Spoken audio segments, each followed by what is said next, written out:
Welcome to the Dork Forest. Jackie and her pals will never bore us. Shameless confessions about our obsession will make us laugh and smile. So let's explore the Dork Forest and dork out for a while.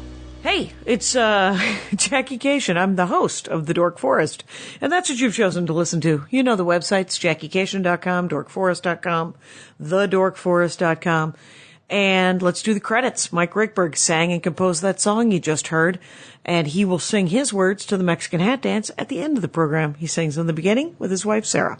Now, Patrick Brady's going to fix this audio, and Vilmos does my website, JackieCation.com. It is November of 2016, so do not donate to the Dork Forest. Usually I send you to the support the show page on my website to donate to the Dork Forest. Not these 2 months. These 2 months I ask that you find a local food bank and throw whatever money you might have thought about throwing at the Dork Forest at your local food bank. And if you weren't thinking of donating to the Dork Forest at all, find $20. Throw it at your local food bank, because everyone could use a hand. Don't donate to the website, but there are ways to support the show. If you want merch, you can go to JackieCation.com, get yourself a CD or a DVD of my stand-up. You can get Ranger of the Dork Forest t-shirts, regular Dork Forest t-shirts, or a Spooky Reading Girl t-shirt, which is a stand-up t-shirt that I sell usually at shows.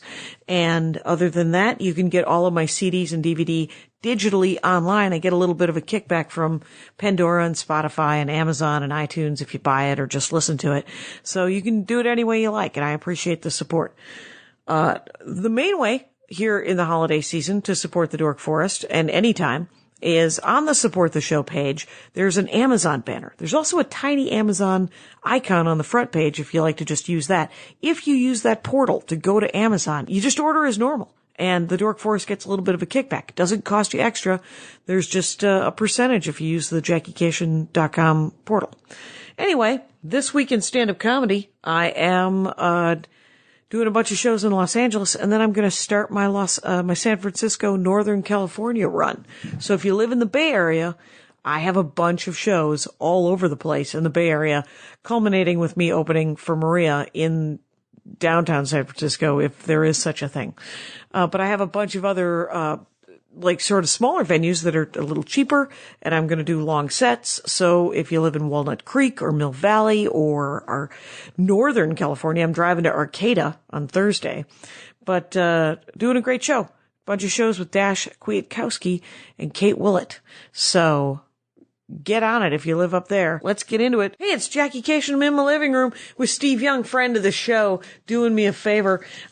We ran into each other last night. Mr. Steve Young, by the way, it's Mr. Steve Young, like those things would be spelled, Mr. Steve Young, on Twitter and Instagram and all those things. And SteveYoungComedy.com is your website. Yes. And, we did, the last time I saw you do stand-up was probably 6 months ago at that Wendy Liebman thing. Yeah, that was a fun night. I love that show. That was at Vitello's. Yes, the site of the, what's his name, murder. Robert Blake yes. had to go out and get his gun so that someone else could shoot his wife. Very weird. It's like, be efficient with your murder, you know? Right, your story is overlapping on itself. I have the most tasteless photo op ever. I got my wisdom teeth taken out a few days after that woman was killed outside Vitello's, and my dentist was across the street on Tujunga Avenue in Studio City. Right. So my face was super swollen, and my friend is a monster, as am I. I can't put it on him. He said, hey, your face is swollen. Let's get a photo of you in front of the Bonnie Lee Blakely Memorial where she was murdered. So, I don't have that picture, but it's out there somewhere. It's out there. It's going to show up. Was it right by the dumpster? Yeah, pretty much. Yeah, because that's where it was, right? Yeah. I used to live right by there and constantly. I never went to Vitello's. I always went to the coffee shop there before it became Aroma. way too popular. It's become a place with lines. Yeah. Yeah, I don't want any part of it. Yeah. And so there is a gelato place that has better coffee than Aroma, but I will say this: Aroma has a nice hang. It has a beautiful place It's to awesome. sit. Yeah, it's really not nice. Starbucks. It's like, yeah, it's got like little nooks and crannies and pockets, and it's very California, indoor, outdoor. And, Right, yeah. indoor, outdoor, and there used to be a bookstore in the back of it, and that woman retired, and they turned it into more coffee shop. Boo, hiss, books are lame. I guess. I was like, well, she retired. She was like 100 years old, so, and clearly Aroma wanted that for seating. Yeah. So fair enough. And, so you've been on the show, you've talked about your love of Los Angeles previously. Love of like the weird history of LA, yeah, and like the nooks and crannies of Los Angeles, yeah. Have you ever done that, Kurt Braunohler? Have you ever listened to his thing where he blindfolds you and takes you somewhere weird? No. He has a podcast where he blindfolds you and takes you somewhere weird. And he did it all over New York. Wow. And lives here now. And he did it to me. I'm blindfolded in his car. And then we drive 15 minutes from here, my house at Van Nuys, to a place that could have been in the Central Valley. So literally, it's almost like I was so like, where are we? Where are we? Because we went up somewhere Northridge. I can't even remember. By the way, my jaws, this is not a visual medium, but my jaws dropped as you're describing this. I'm like, you're blindfolded? Okay, yeah. Yeah, well, it's a trust issue. Yeah. And, he took Kyle Kinane into some tunnels underneath L.A. Oof. There's tunnels. I don't know what they're for. He took me to a terrible art exhibit of a guy who owned a motel in Burbank right after World War II. Hired like set people and professionals to make statuary and make sort of an Old West kind of thing attached to his motel as a destination thing. And after the first day, he said, well, I can do better than that. And then he made his own statuary. And it was What's terrible. a statuary? I don't even know what that is. It's like a life-size. Sometimes they're in bronze, but these things weren't. They're not paper mache because they wouldn't have lasted. But they're kind of wood, and they're old-timey West, and some of them are weirdly inappropriate. You're like, what do you? And they don't look like people. And it's one of the spookiest things I've ever seen. I should find it because all I have is this vague, or make people go to Kurt Braunohler's podcast. But you've never heard of? I know who Kurt is. I've seen him. He's hilarious. No, but those not weird, these weird places in L.A. No. What are your and favorite? I feel like a softie now about like, he's like going deep in a way that like, I'm like, I think it's fascinating. I mean, I think it's more like the history. I'm not like a weird, pockets of LA guy, but I've lived here for 20 years. So I think a lot of people that come here, they just know like this, like one little strip, like between Los Feliz and West Hollywood. Right. That's where they live. live. Any place north of Mulholland, it's like the valley. It's like, I'm scared. I don't know. But I mean, I've done a lot of production work. So that means I've driven all over, we've shot in weird places. I was a limo driver for about during the bowels of the recession in 2008. I was a town car driver. Wow. That was kind of, it was pre-Uber. It was pre-Uber. Yes, exactly. Kids. Pre-Waze. That was the thing that was crazy. This is like really time traveling, even though it was only 2008. Were you using a Thomas guide? Bingo. Really? Yeah. And it was so awkward too, because like as much as, not to toot my own horn, but I can read maps, but, but I mean, it's basically like I'm writing, you get your pickup in advance, like they tell you where you're going, and I would just have to jot, it's like you can't read the map while you're driving. So I'm like, okay, here are the bullet points. I'm going to go right on Sunset, left on Vermont, whatever it is. But, there were some instances where I'm like, I don't see this exit, and you have some tourist or you're supposed to be taking someone from their hotel, from LAX to their hotel, and you're like, yep, we're going to zigzag back and forth across this bridge in Long Beach. I mean, this actually happened once where it's just like back and forth, and it was some hidden little, take this weird thing that no one sees and it's not on the map. So anyway. Wow. But yeah, actually knowing how to read a map it's one of these bygone skills. Yeah, we're all going to have to learn when the grid goes down. Yeah. So we just have to relearn.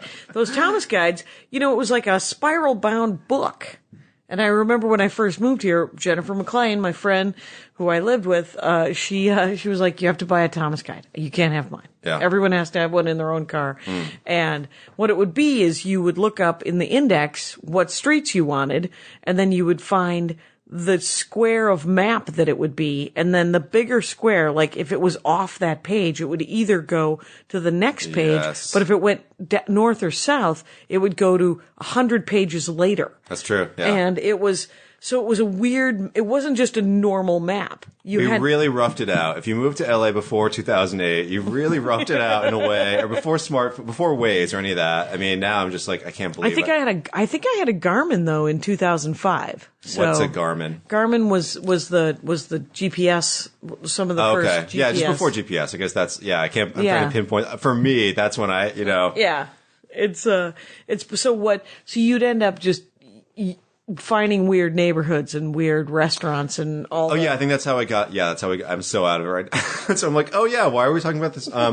Yeah, I think there are a lot of people, especially LA natives too, are just so oblivious to where this is, where that is. You wind up in your pocket. But I guess what I'm saying is, like, even though I'm no Kurt Brownholer, I'm not going to take you to whatever scary place. But yeah, I think like I know this city pretty well, and I've lived here for 20 years. Well, now, here's my question. Someone was just telling me that, and everybody in LA who is like you, who knows the greater Los Angeles area, know in your heart, by the way, that I get around Los Angeles too. Oh, is there a comedy venue over there? Yeah. Same and here. that's all I can do is, so when someone says, hey, I had to drive to Lancaster the other day. I'm like, where is Lancaster? I don't even know. Is that east of LA or is that west of north. LA? It's north. Is it north going to like Bakersfield or is it north going to Vegas? On a spiritual level, it's going towards Bakersfield. I think geographically. Ooh, meow. I went there. Yeah, I don't know. I think it's probably Baker. I don't know. That's the end of it. I know it's north of here. Yeah. So okay, so it's north of. Scintillating. Yeah. Well, but the thing is who knows?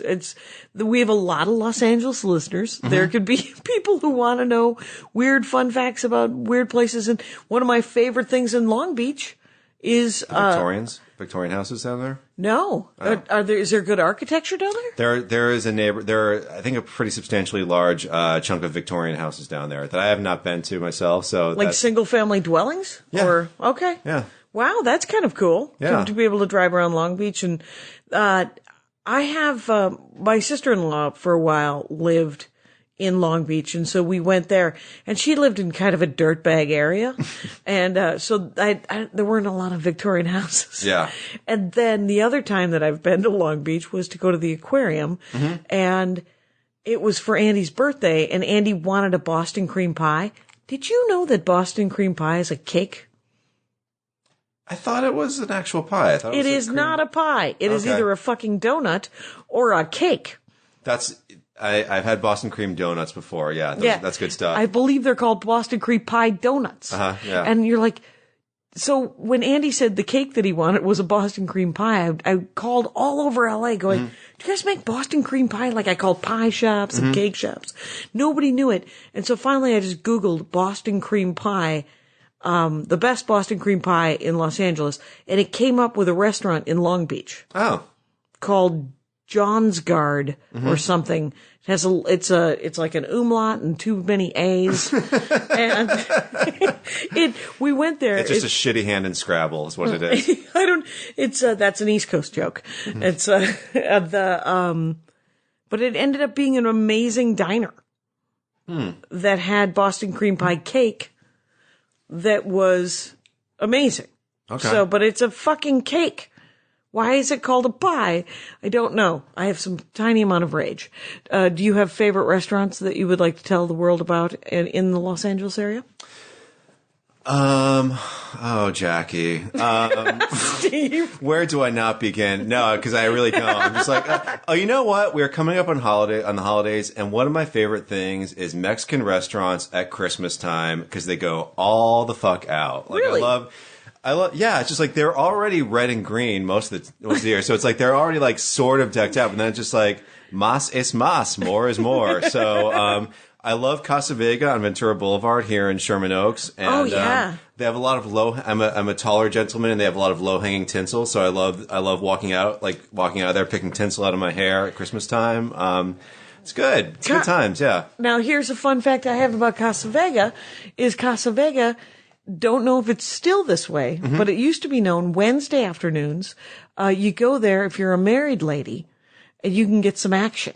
I found this out before I was married. That sounds so Key Parties like 1970. It sounds very bold, very keys, Valley, very right? like it does sound, yeah, right, very Valley Girl kind of situation. But because if you ever go to Casa Vega on Ventura Boulevard, I think right at Fulton. Does that sound about right? And your marriage is in trouble. And yeah, right it is. Coldwater Canyon. Yes, yeah. Yeah, something like that. And the bar is so dark. Yeah. The darkness of this restaurant, you have no Very idea what you're flattering eating. lighting. You have no idea. You don't know what you're eating. You don't know who you're about to have sex with. It's going to be fine. Yeah. So it's like Vegas. it's but in the 70s. Yeah. So, yeah, I mean, I think that's what I know about Casa Vega. Mm-hmm. I have like 9 stories about different places around Los Angeles because I used to drink alone. Mm-hmm. And when you drink alone at a bar, people tell you stories about the place that you're in. So, What was your favorite? Okay, now, not to turn the tables. turn the But tables, I am little dark intrigued, 'cause I've origin. only known you as a non-drinker, so I'm intrigued to an what extent. this drinking was like. Well, I only drank where for are a your year. places? What were your drinking? What were your watering holes in LA Well, first of all, besides your apartment? no, I never died. You know what? Only in the end, when I began to realize that I wasn't very good at drinking, and I would do essentially 2 shots. What? Not really. I would do 2 of those tiny airplane bottles full of Rumplemans before I went Jesus to a party, Christ. which are 4 shots. That would be 4 regular shots. By the way, I'm saying Jesus Christ, not about the alcoholism, but about Rumplemans. That is just that's just like such a sorority girl. It's Like, such a girly thing to do. I Yeah. think it was because when I was very little, when I would have a cold, my grandmother would give me a shot of peppermint schnapps. oh, okay. And it would just knock me out. It was really great cold medicine, you guys, when you're 7 or 8. It reminded me of the drinks. It reminded me of the gentle buzz I had with my grandmother when I was a 7-year-old girl. The sentimental side of alcoholism. Exactly. Reminded me of first grade. My grandmother, the most functioning alcoholic, even if she was one, which I don't think Yeah, she was. I'm Irish and Scottish, and I never had that bond with my grandparents of like I never It's had that so- shared, and that it's is so like that is sad. the ethnic group you'd expect. Like, oh, yeah, of course. Whenever anybody claims anything on an ethnicity, though, I always think to myself, well, I don't know. I mean, because you could say, the Irish are supposed to be these big drunks, right? Right, yeah. But I don't know anybody who's a bigger drunk than a bunch of Russians, Yeah. And you'd think also, oh, I'm sorry. Have you ever watched the Chinese drink? Holy shit. The Japanese and their sake. I mean, it's like booze pretty universal is It is- what I'm that saying. is true, yeah. It's, and then you're like, well, what about how Mexicans. Right. It's, Yeah. and so, I mean, you could pick a stereotype and then go, sure. Okay. And then, but And by also. the way, thank you for just bypassing one shout out. Mexicans, like, no, you can't say that, Steve. That's not cool. You can say Mexicans. Yeah. Tequila was invented in Mexico. I don't think you're making any sort of a cultural. Right. And after your love of Mexican Christmas restaurants. that's true, yeah. What do you order at a Mexican guys, restaurant? it's cool. I already said I'm down with Mexican Christmas, so don't write Jack any letters. Okay.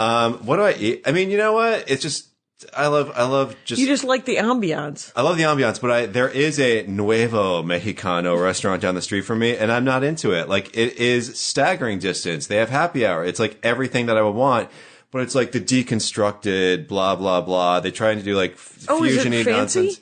It's not fancy in terms of like white linen, but it is just like, they're trying too hard. It's just Okay. like, it's too like, here's the thing. I don't want attractive actor models to serve. Like, I want, I just want like, I want hunched over abuelitas that are like, I just want that. You want the energy. food. Yes. Yeah. And the thing is Mexican food isn't broken.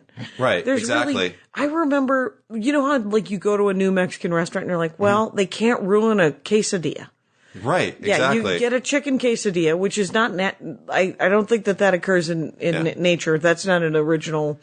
Quesadillas, according to Andy and his friends who have been here since the 80s or grew up This here, is such right? a sophisticated dorkdom that I have. I like melted cheese on things, and I like tequila. That's really my high-end lifestyle. Stand your ground. And I will not let that be taken away from me.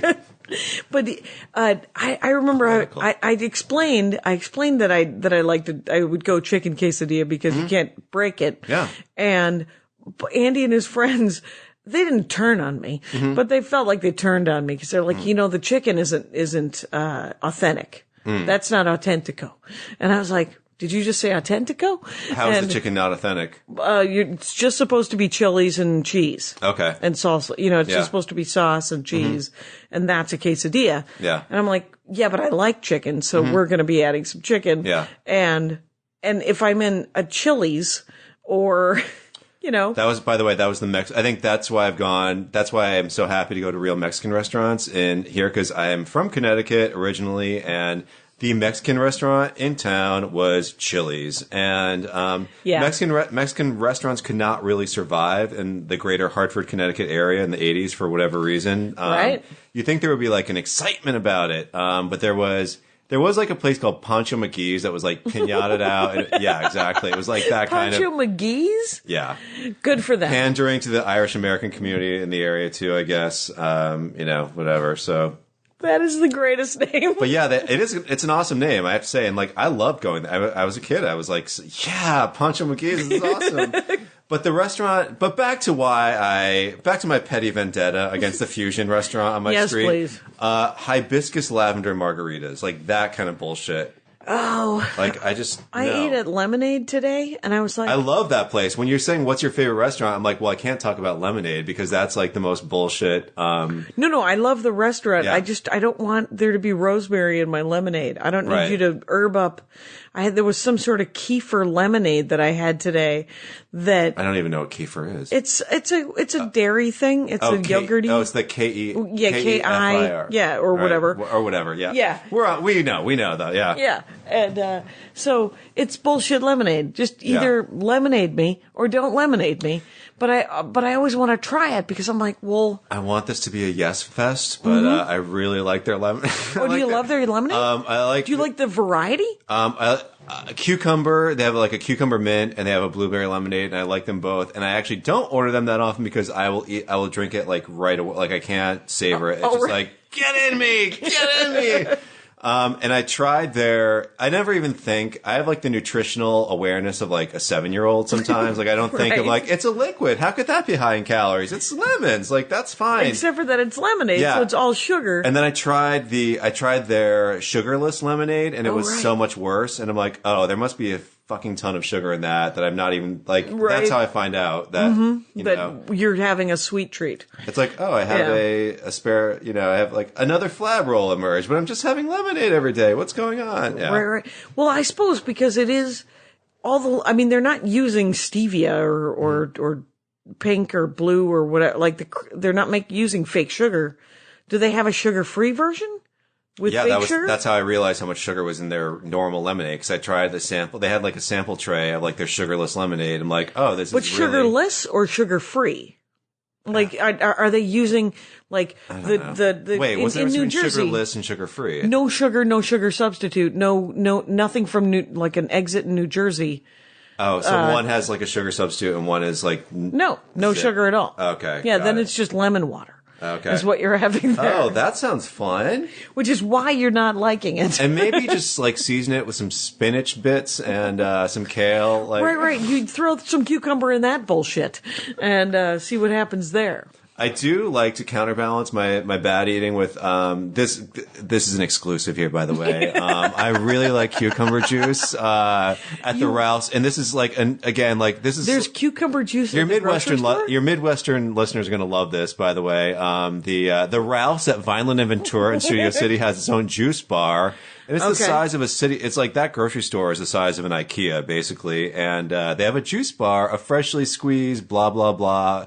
Cold press Anything. juice. Cold press, yeah. So you can order I've had, I have cucumber with spinach. Like cucumber's the base, and then add some spinach. Cucumbers are wet. Yeah. So they're wet enough to be a base? A base, meaning an orange? that's like the main thing. Like, Yeah. Like so it's cucumber juice, but I'm saying it's not like a physical base. It's not like on top. Yeah. But like orange juice, there's juice. Mm-hmm. A cucumber can be juiced? Oh, that's a good point. I see what you're saying, and my dorkdom ends with I don't know. I think they just mash it. It goes into a thing that goes, and that's what I know about it. And Right, but you don't know if they're adding like a different, like apple juice or. They can. That's the rest of it. So then you can add like a season. You can add. It's like a 3. Something wet. Yeah. Whether I it's should. Ralph's, please sponsor my website. Is it and I'm lemon? doing Ralph's great advertising. You basically, it's like pick from like category 1, 2, or 3, and then the first one. I always go for cucumber. Like I can't do like a full on spinach juice, but then the other 2 things are like lesser, in lesser quantity within that juice. So I'll get cucumber base, and then I'll get spinach. And then, because that tastes bad, I have to like cover it up with like mint or lime, and that will like you can't really taste the spinach. And I like spinach. Okay, so you don't pick a fruit to sort of make it sweet at all. I think cucumber's sweet enough, in my opinion. Oh, interesting. Yeah. Cucumber being sweet. Oh. Carrot? Oh, by the way, and I went, oh gosh, I'm gonna make myself vomit. I said before Jackie turned on the equipment here, the podcasting. Break the fourth wall. I'm going to break she asked me what my dorkdom was. I'm like, I don't know, I don't really have one. And then I'm like, oh, I've turned into a full-on douchebag mixologist with water. Right. Yes. You like a beverage. You're beverage-oriented. Yeah. I have mocked mason jars in my stand-up extensively. I've worked it into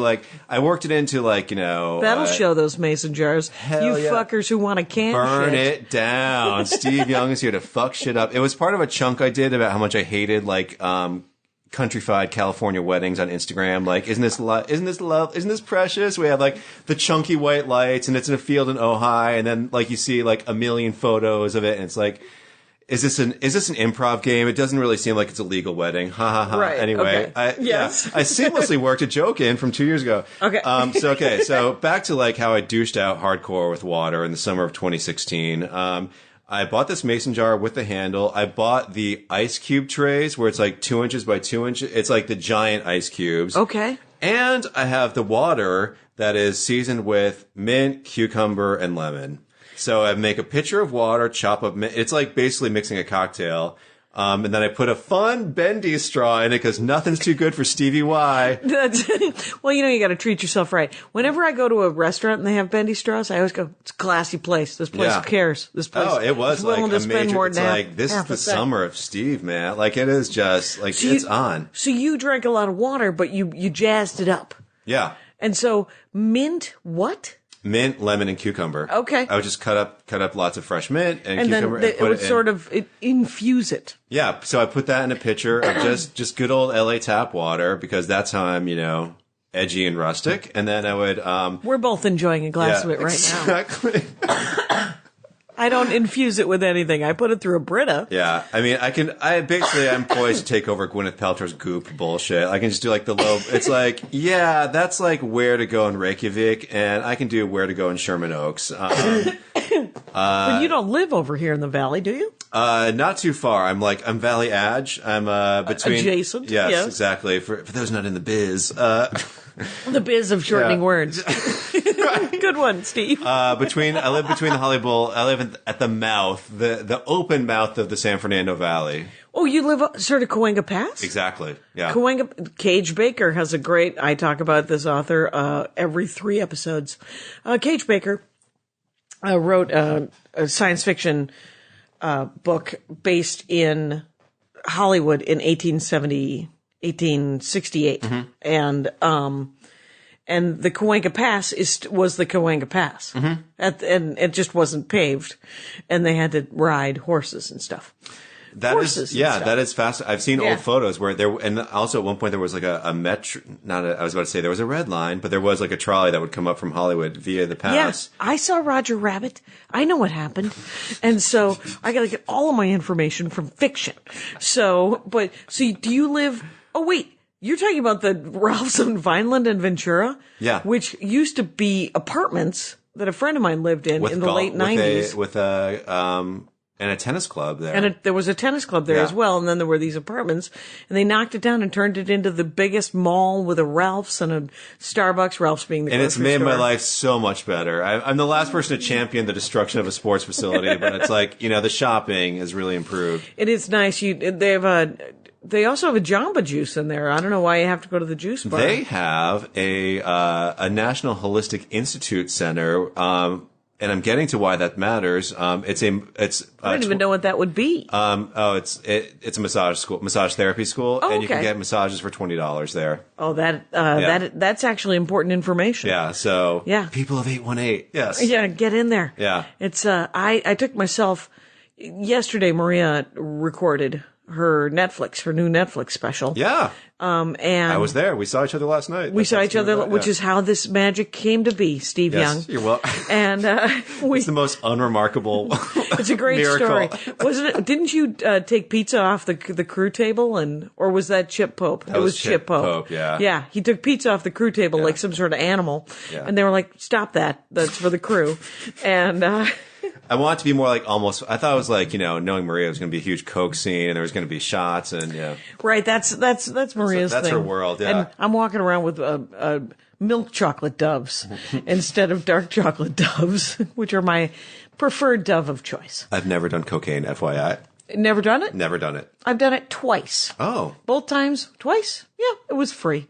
okay. That's how you should do it. And Yeah. then you try it and then you go, I don't like this. And you thank your lucky stars. No one's ever said, Steve, you're really missing out. Like even the people that You have an adult beverage occasionally though, right? Yeah. You enjoy an alcoholic beverage. yeah, You're I'm still cool, man. Don't get me wrong. Right. I'm still totally cool. Right, it's just Coke you are Yeah. next to. No, I had a cokehead roommate in the 90s in Laurel Canyon. I'd never been around it. I think I graduated college in 1995. I think there was this vibe in the early 90s. It was like the grunge era. And I think cocaine was this very 80s seeming thing. And it sort of was... Right, everybody started doing, it was ecstasy. Yeah. It was all about tripping instead of Yeah. getting shit done. Yeah, exactly. Yeah, exactly. And then it was a mashup when meth got invented. Yeah, I've never. Well, God, I mean, like that's a garbage drug that I've never. Yeah, that never got. It's never gone mainstream in the way that ecstasy has. Drugs were always too hard to get, and they're only hard to get once, and then you can. I'm sure it's easy after that. Yeah. It's like getting your first iPhone. They say it's a great intuitive. analogy, actually. Yeah, thanks. They say it's intuitive. But you really have to learn it, and then it's intuitive. Then you can use all the eye products. Yeah. But so once you get your first drugs, then you know where to get all your drugs. And I never found out where to get my first drugs. So whenever I ended up doing drugs, it was because someone had brought drugs to an event and said, "Hey, do you want to do drugs?" And I was like, "I want to do something. Yeah. I certainly don't want to talk to you." So is there some way is this a thing we're doing? Let's do it. Yeah. It's never gone. It's not like Miami Vice. It's never been glamorous. It's like, oh, some dirtbag and his scumbag friend has it. And like, yeah. It's usually banana heads. It's usually like the biggest fucking crazies in the my world. piece of shit roommate that had like a punching bag, big surprise, and he was involved in credit. Maybe he was athletic. And he was involved in credit repair, which is just like, that's a scumbag business. I mean, it's not like, or no, I shouldn't say that. I'm sure there are legit credit repair people. No, I mean, because I don't Right. even know enough. Right. Like, I don't even know what that job is. oh, you basically like, you send, he was in like the super fraudulent part of it where it's just like, oh, I think his whole gimmick was like, oh yeah, we'll just help you get another social security number. And that's how we'll get you like some business. I think it was something like really, I didn't even understand. I was afraid Like to new ask. papers? Yeah, basically. It's just Kind like, yeah, and a fake passport. No, kidding. But I think it was like setting you up with, what is it? An EIN number, whatever, like basically use your new business number, like basically start get incorporated. Get incorporated, and Yeah. that will clean up your credit rating? Somehow, yeah. Okay, because then you can still have credit, but you're not doing it on your personal thing. And this is like I did not ask a lot of follow-up questions. And this was like the part of my life where I was like, I'm going to throw my shit into a trash. Like when the part of your life when you're moving from apartment to apartment with like a Glade bag and you're just like throwing your things in there and just like, oh, part public storage. That was the move when I got mistaken for homeless. I got mistaken for homeless when I was moving from one apartment to another. So Here in yeah. Los Angeles. Yeah, I stopped at a pizza place near, it was like a heat wave and I had to put a ton of shit into public storage. So I really did look legitimately, like homeless adjacent. And you put stuff in public storage? Yeah. So This is like That when I was always fleeing. This is when I was fleeing the Coke scene. It was like literally like, okay, you didn't have time. You literally had to get out of the apartment. we that got fast. notice. I got a 30-day. Like he wanted his like scumbag friends that were on his level to move in. I'm like, you know what? That's probably a good idea. And So you couldn't find a new enough a place quick enough. You had to put your stuff in storage. Correct. I've never had to put anything in storage. Yeah, I mean, it amazes me. Like, now I look back on it, I'm like, I can't even imagine what I had that was so necessary. It was so valuable that you wanted. Exactly. It's like, I lived in LA for all of a year. I think it was my bed, which, I mean, like, okay, I might as well that's set a real fire thing. to, yeah. My bed and my hi-fi, your record player. my record. I actually did own a record player. You did? Yeah. Okay. Yeah. I had a record player. I remember when I left college, did I bring my record player with me? Nope, because I didn't want to have. I kept I figured I would spend $80 and buy a new close and play because that's how shitty my record player was. Yeah. It was just a close and play, and that was in '88, and so I've always traveled with just like 2 pieces of luggage. When I moved here, I had my car was full of stuff, but my car was not. It was mostly just books and then clothes. So, and my car was an 89. Nope. I don't know. It wasn't a big car. Yeah, I did a refugee move. I flew here. I flew from Connecticut to LA and then With I bought just a bags? car here. Okay. Yeah, I drove from Minnesota, so it was whatever could fit in there. And then I moved into a studio that was approximately the size of my living room and that room right there. And my room was essentially that corner. That was my privacy. Her bed was there. My bed was there. You were sharing a studio. Yeah, I was sharing a studio with my friend Jennifer McLean. It was her studio, and she was willing to let me share. And so then our rent was $300 each. So a month. And she got me a job. The first job I had when I was here, secret shopper. I would go to all the different grocery stores, Ralph's included, Food for Less, and Vons. And then I signed up to be a secret shopper once, and I realized how low the pay was, and I cannot get off their email list for the life of me. And it is like 20 emails. It's just like, please, for the love of God, I implore you, I'm not gonna secret. I won't be Never. your secret. Right. I won't keep your secrets. I only had the job, I think, for 2 weeks, and I realized how poorly it paid. Yeah. And then I was like, and she said, I like the secret shopper job just because I don't like the people we're working for, but there is an office job in that office. Oh. And I lasted in that office job for like 3 months until I took the temp, that is why I would tell people to graduate from college. You get a better shitty temp job if you have a college degree. That is such a sad, bleak truth. That is such, yeah. It's a better temp job, Like, you guys. hey, I went to Syracuse University. Where's my hookup? Exactly. Can I make $9 an hour, please? And that's what happened. But the secret shopper gig was so bad. I remember the first day of secret shopping. You used your own car. You got $2 a gallon or $2 a mile or something like that. Or you could use one of their cars, they were death traps. And then you had to buy $2.50 worth of stuff at every grocery store. And they gave you a list of like 30 grocery stores, and however many you got, you made $5 a grocery store. And so they gave me it, and this was in 96 or 97 when I moved here. So I had my Thomas guide, and and they were like, well, you could start closer to where it is, which was up here in Van Nuys somewhere, and then work your way down and then just come home. And Jennifer McLean, who was my roommate, she said, what assignment did they give you? And so, cause she was going out with another person, and she looked at it and she goes, not a chance are you ending up at Compton in your first week in Los Angeles at 8:00 at night. I worked in Compton. Your first week? Not my first week. It was one of my first months. It was definitely like within the first few months. And I worked on Ed Weinberger, who did Taxi. He did big comedy TV guy from the 70s and 80s. He had a show on the UPN called Sparks with Ms. Robin Givens. And yeah, so I got the call, and it was one of those things where it's like, I found God in the form of like, please God, I need work. Oh, right. And then the call comes, and it is, hey, we got your resume. I mean, like, and I was just, I would send out so many resumes. I would like, drive to Kinko's, fax my resume places, call them, make sure they got it, whatever. Yeah, I think I got, anyway, but yeah, they called me and said, yeah, we're doing second unit shooting in Compton tomorrow. And it was just like, oh, yeah. And I asked all these, and said, just like fresh off the boat. And the reality is, if you're there during the day, it's basically fine. And you were working on a set. Exactly. So it was fine. I was Exactly. going into grocery stores. That's tough. By myself That's in a different. city Yeah. I did not know, working Yeah. with a Thomas guide with my 89, Mazda 323 hatchback. So Jennifer was like, not this week. Yeah. Maybe next week, but probably not next week. Yeah. Why don't you figure out how to be white first? I came from Minnesota and it was, I'm essentially Bernie Sanders, right? All of my black friends have PhDs. And I see. so it's not that I don't know people or people. It's just I don't know different kinds of people. Right. So different levels of income. And so A lot of hate speech in this podcast. a lot of hate speech, you guys. We keep mentioning different people.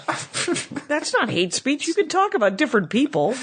I'm kidding. No, Bill Burr had the best. He made some joke about Caitlyn. I saw you. It was the night I saw you at the Comedy Store. This is like a year and a half ago. Okay. It's all a blur. Who cares? But anyway, he made he made a joke about Caitlyn Jenner, and it was not, I'm a member of the GLBT community. So my antennae do go up sometimes when I hear just the mention of it.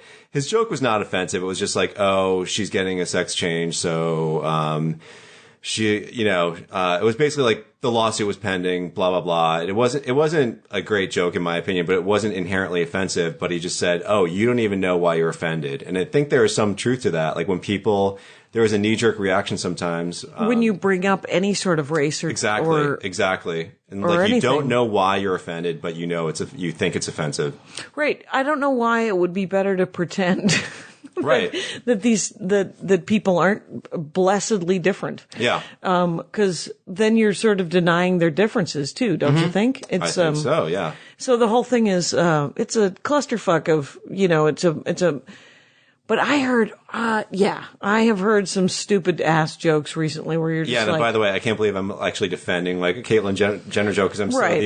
so it the wasn't other a way great most joke. of the time. Yeah. Yeah. And his that's persona is like very blue collar, working class. I think people are just bracing themselves for like, and even the Comedy Store. It's not like that's like the hyper liberal PC audiences. So it's just that was kind of surprising that there was a vibe there of like, oh, we don't know. right.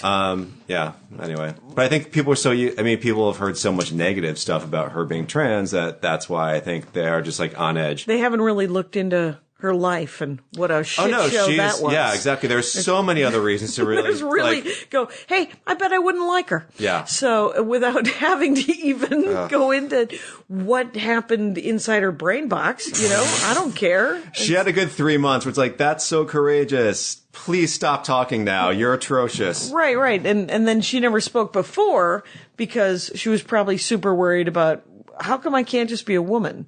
Yeah. And so. And not exactly a house where she was, when she was Bruce, not a focal point of that whole scene. So. Of that scene. Yeah.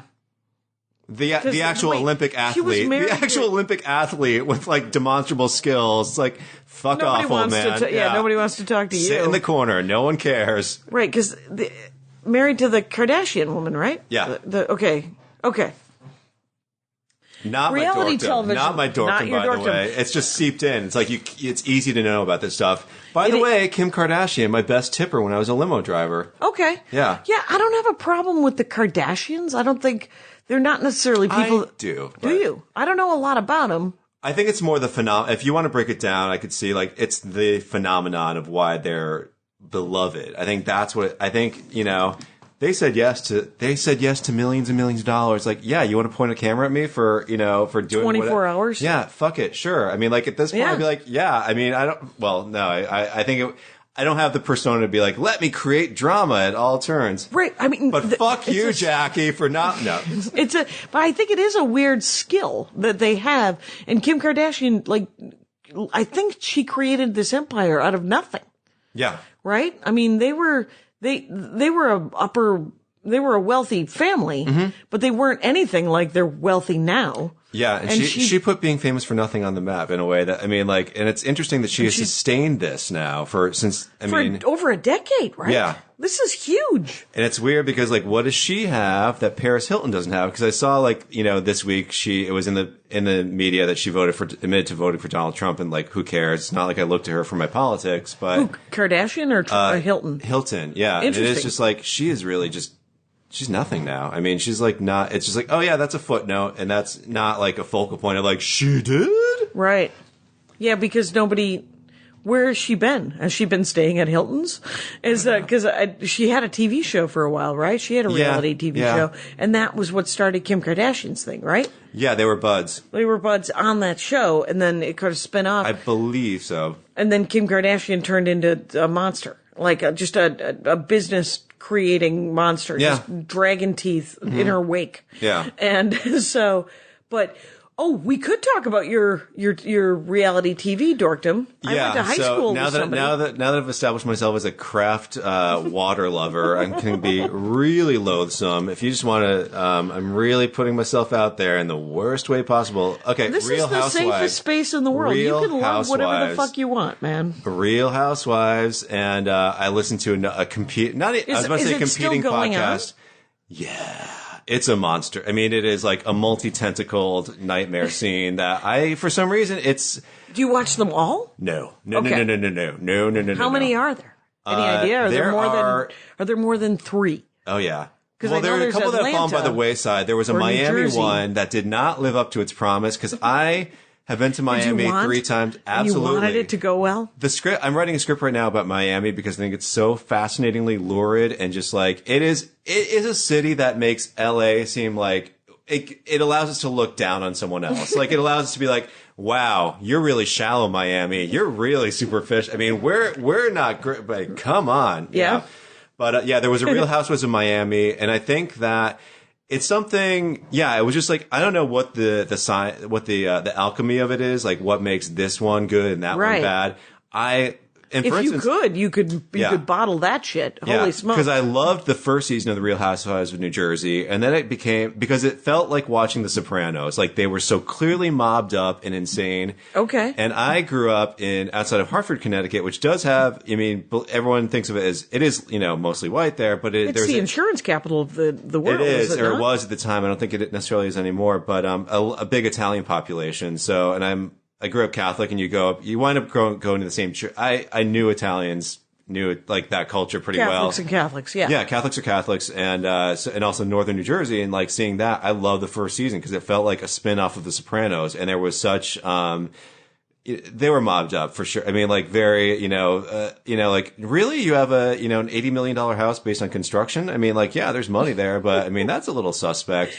Right. And then the ones I watch now are Beverly Hills and New York City. And I think like the New York City one is real wish fulfillment for me, where it's just like, I've never lived in New York, and I think like there's part of me that thinks like I should have stayed, I should have stuck around. Yeah. And I love seeing it. It's like the weirdest stuff that makes me kind of homesick. Like they were just, or not even homesick, but just like that would be the shit. That would be really cool. Like they are high rollers in New York, and they are not even. They're not. I mean, some of them are, and some of them aren't. But the appearance of being high rollers. But I love like the most recent season. It's like okay, they're introducing the new cast members. They're having their first little spat over brunch, and the food was awesome. It was like a whole seafood tower of like oysters on the half, like New England. Oh, it was one of those towers of seafood? Yeah, I've seen that. I've seen that. And I'm like, that would be so awesome. It's like $130 and they're drinking, like, for like Grey Goose Bloody Marys, and it's like you can see outside. It's like, early November, the leaves are orange. It's just like, oh man, that's nice. And the new Housewives of New York, do they live on like the Upper East Side or is it Upper West Side? Upper East Side. It's always East Side? Yeah. I don't know New York well enough, but they're clearly, they reference the Upper East Side a lot, and they are like very into that. Like that is their identity. Like this is, The reason I got into this show is because it started out, they thought they were very high society. They thought they were like blue blood, like the social Catherine register. Hepburn, the Philadelphia Story. Yeah. They thought it was something they classy. Thought they were, or like, Dominic Dunn's were like that level of like Vanity Fair blue bloods. Okay. Who's Dominic Dunn's? Oh my God. Okay. How can I not know? No, I'm kidding. No, that's a very, you live a quality life, and No, I remember the last time we did this, like you were like, like, I don't think I could tell Cameron Diaz from Gwyneth Paltrow. I'm like, Jesus Christ, you live in LA and you cannot. So, Yeah. Dominic Dunn is a fellow native of West Hartford, Connecticut, where I was. Oh, there you go. Yeah. And, he chronicles he's no longer with us. He died about 7 or 8 years ago. He loved a blue-blooded murder, and like that is shit I would devour. I'm not so into that as for whatever reason as much as that's not true. But anyway, It would have to be a good one. yeah, Yeah. it has to be a good one. Yeah. You can't do some third-tier bullshit. Right, I'm not looking for C celebrities killings. Exactly. You Although want... I used to love Vanity Fair, and for some reason this year I stopped reading it, and that was like the perfect storm of just like trash, but it was like Hampton's trash and like Right. a murder in Monaco. Like that was everything Dominic Dunn. That was like him in a nutshell. And the Menendez brothers, and he is Griffin Dunn's father, the actor and director. It's very tragic. His Dominic Dunn, his son is Griffin, and his daughter was named Dominique, and she was the oldest. Have you seen Poltergeist, the original? Yes. His daughter was the teenage girl in that movie, the teenage daughter, and she was strangled by her boyfriend, who later got some slap on the wrist sentence. What? And that really galvanized Dominic, the father, to go like all in with like murder trial. He was a character. He was sat in the front of the OJ trial and chronicled it for Vanity Fair magazine back in the 90s. Oh, wow. Obviously. And then even in this, Ryan Murphy did the OJ series earlier this year, and Dominic was a character in that. It was all real people. So, I mean, he cast. Yes. Someone played him. yeah. Well, that's okay. So I don't mean, because this was a quality rant. I enjoyed that rant right there. Exactly. I'm just thrilled that I'm like I deliver, because you like again. It was I was amazing. Like, I don't have dorkdom. Then it's like, oh, boom. This is the sweet spot. This is it. You just got to get And to I met minute Dominic 50. Dunn. Oh, I really? met Dominic Dunn. I was waiting for my car at Chateau Marmont, which is like, that is fucking absolutely where he would be in Los Angeles. And if ever I'm going to meet him, and he gave me tidbits about, he was here covering the Phil Spector murder trial. Oh, wow. And my icebreaker was like, I've been to your old house in West Hartford, because at the restaurant, oh my God, it's full circle. The Italian restaurant where I used to wait tables in Hartford. Sure. The owners, I went to their Christmas party, and it turns out they lived in Dominic Dunn's old house. That was my icebreaker, and he told me about some and it totally broke the ice. interaction he had with Phil Spector during his murder trial that he was here to cover. So it was really cool. Wow, that is really cool. Yeah. Now, I have to bring it back to me only because Sure. the new season. I need a breather. You said that you did Beverly Hills Real Housewives? Yeah. There's a new season of that, right? It's coming up, yeah. And you know what? Have you tried it or has it not aired yet? It used to be one of my favorites, but like a guilty pleasure, because like this is a show with carnage. Like they had a cast member kill himself. They had like it is something that. It's one of those things where like, oh yeah, this is not, I'm contributing to something really evil, but I'm going to tune it, but I'm not going to cancel it on my DVR. But, yeah, this guy was basically a con artist. The Armstrongs was the name of the couple, and, they were grifters basically. I mean, like he was. So how many wives make a Real Housewife show? Is it 5? 5 to 8. 5 to 8. Okay. Yeah. So in this new season, is there a woman named Kathy Eichstead? It could be the next season of Beverly Hills. She was married to Marcus Allen. Yes. Okay. It's Catherine. She's remarried now. So Catherine Edwards is her name. Okay. I went to high school with her. No way. Yeah. She graduated 2 years before me.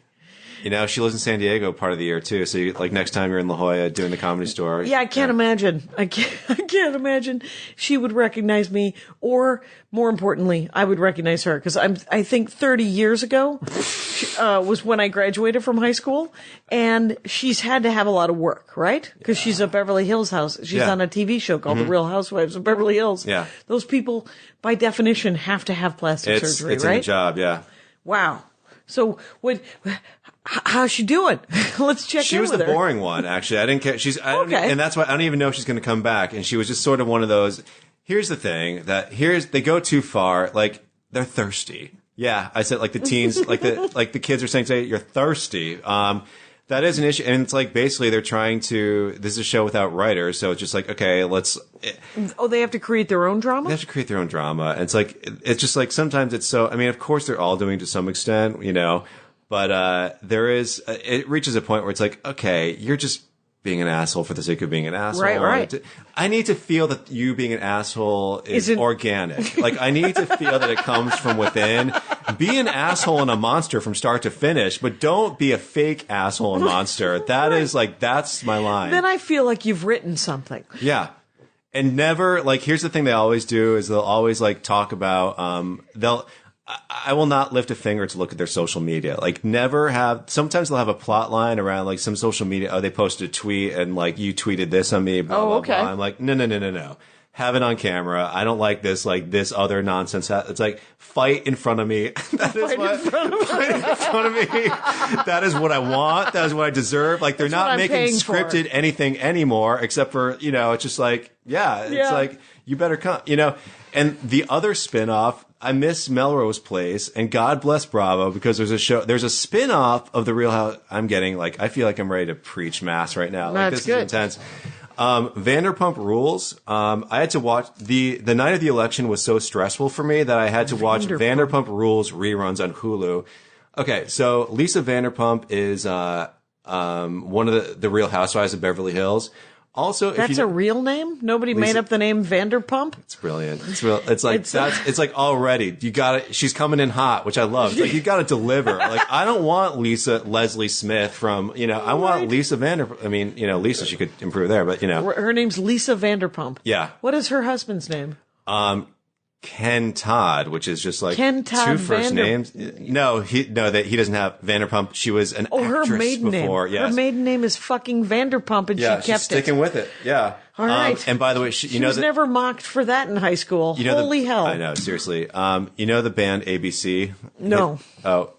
Early 80s. They had to shoot that poison arrow. She was the video vixen from the early 80s. Okay. Videos, and now she's a. Okay, so anyway, I'm going circular. So she has a spin-off show. She has a super Vanderpump Rules? Vanderpump Rules is the name of the spin-off show, and it's about her restaurant on Robertson near Melrose in West Hollywood. I can just name more intersections, for this podcast. Okay, so the restaurant is called Sur, S-U-R, which I thought was I've seen that. I thought it was some pretentious I think the word sir in French means on, which I thought that's whatever, some dumb minimalist name. Oh no, it's an acronym, and it stands. It's an acronym. Yeah. Oh my God, I can't wait. Lit up, and I cannot wait. Sexy, unique restaurant. I need to drop a microphone right now. I need to drop. Right, or get me some sort of thing I can throw up in. Yeah. Holy sexy, unique restaurant. Unique. Yes. Unique? Yes. She went unique. Yeah. Holy hell. Yeah. Wow, I will never restaurant. Yeah. Then she just went restaurant.